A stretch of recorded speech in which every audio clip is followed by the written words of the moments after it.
what we heard from Robert Kraft yesterday, especially at the start of his press conference, is probably the most accountability we've heard out of the Patriots organization in years.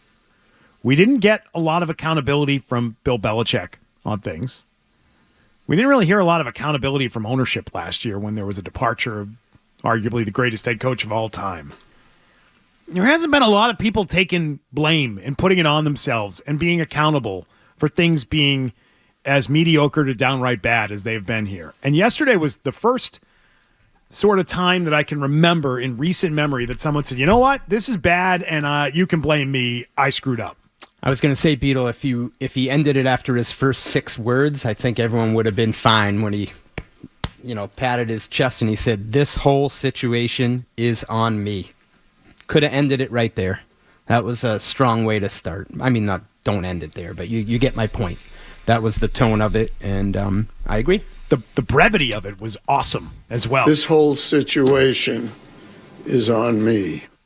And I think to compare that, like, fans of the Bears, fans of the Browns, just to give a league-wide perspective, they're looking at that and saying, why can't our owner do that? Right? Jets. And so Dan Snyder back in the day. Yeah. So relative to his peers, he's stepping up. Whether that's how that's received from Patriots fans, I don't know. This hurt him greatly.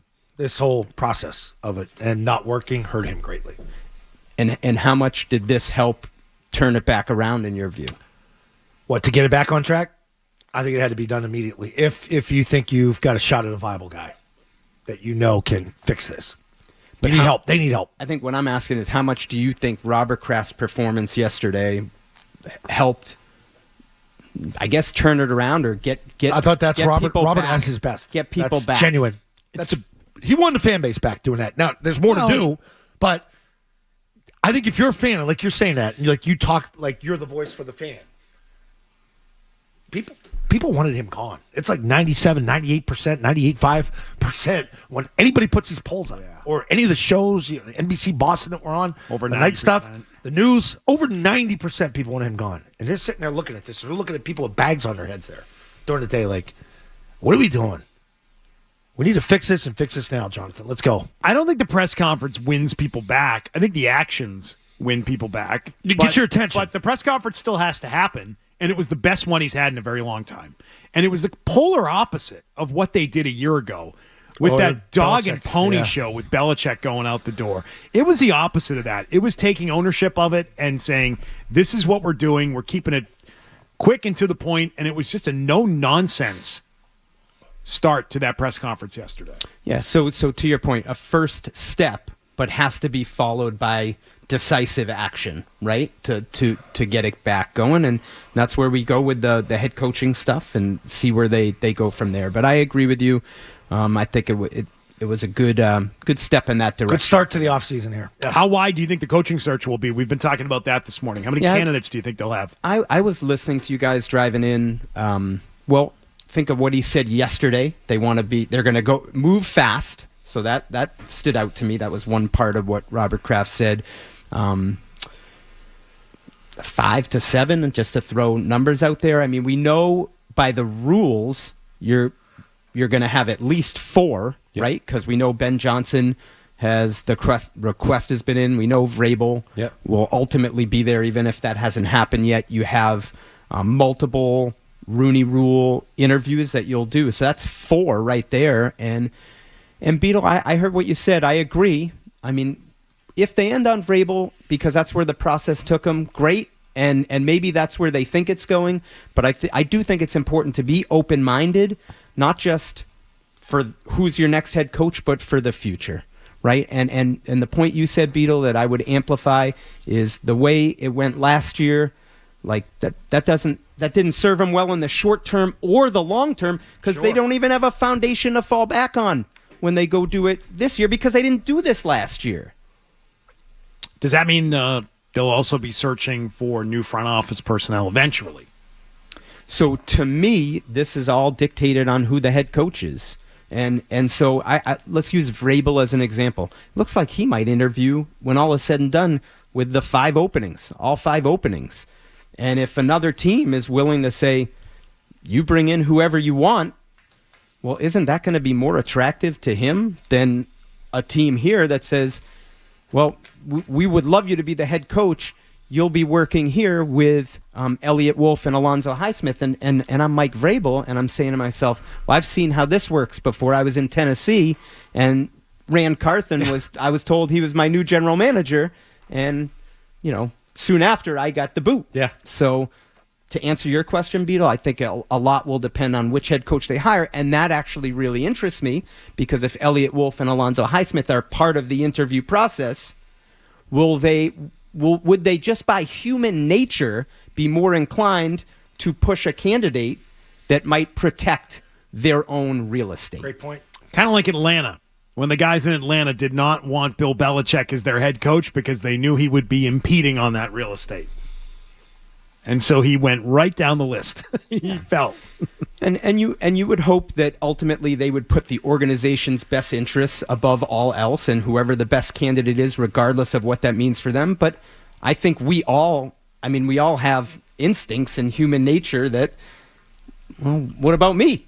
Right? Sure. I think I would be like that. I Definitely. So Who's in the room? We were talking about this I to heard lead that. off the show today. Bill Belichick is telling the world Robin Glazier is right there with the Krafts in this process of making the decisions on coaches.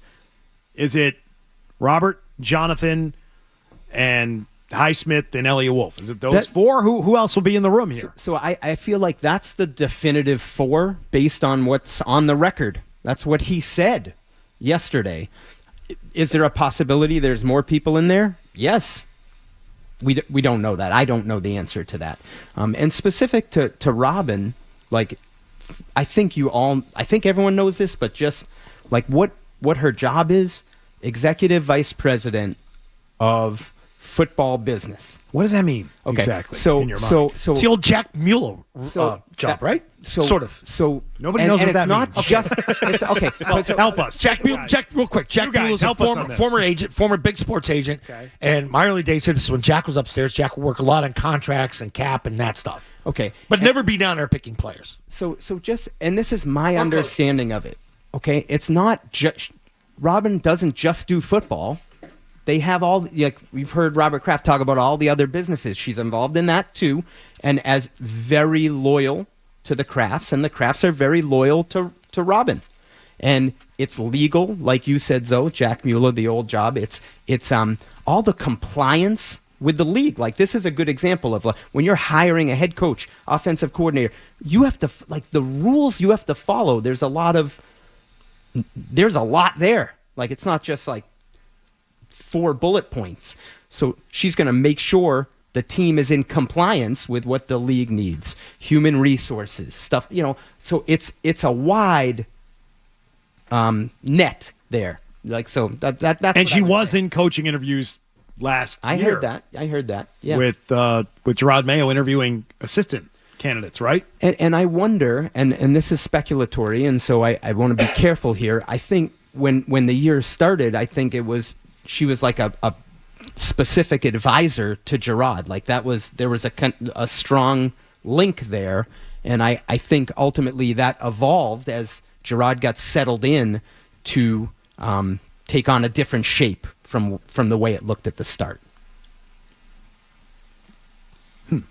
All right, then. Different shape than what it was at the start. All right, so we'll obviously wait to see how many more candidates get added to the list of candidates for the Patriots. So far, we know Mike Vrabel and Ben Johnson. And Ben Johnson is going to have time now before what is the window? Thursday through Thursday to Saturday? Saturday, Thursday, Friday, Saturday will be his time to get on Zoom only right now. Speaking of that compliance, that's one of the rules. That doesn't happen in person. That can only happen on a conference call. Oh, What? I just hate that. I hate that. Like, if That's a you're- league rule, though. I understand that, but like, you're making this massive decision. This is like the biggest decision you made, other than signing off on Tom Brady to walk out as a free agent or cutting ties with Bill Belichick. And I know Robert said this is the toughest decision he's had to make. Moving on from Gerard, and you've got to interview a guy through a computer, like that non-personal reaction of you got to get that feeling of a man walking in the room. Like, can this guy hold a room? Does he impress you? How are you to impress people through a computer? But they're going to put him up on the projector. They'll have him there on the screen, on the big screen in the room, the TV. First step, you see if you get the initial. There you go. Oh yeah, we want the next guy. one, Yeah. right? So you're not don't going to want make it, right? or don't. You're not going to make it. But you're going to probably be extra careful that you say you don't want it based on the screen, right? Like it would have to go pretty bad for that to happen, but it could go really well where you say, all right, we're waiting until we can get the in-person because we want to see how he commands a room. Yeah.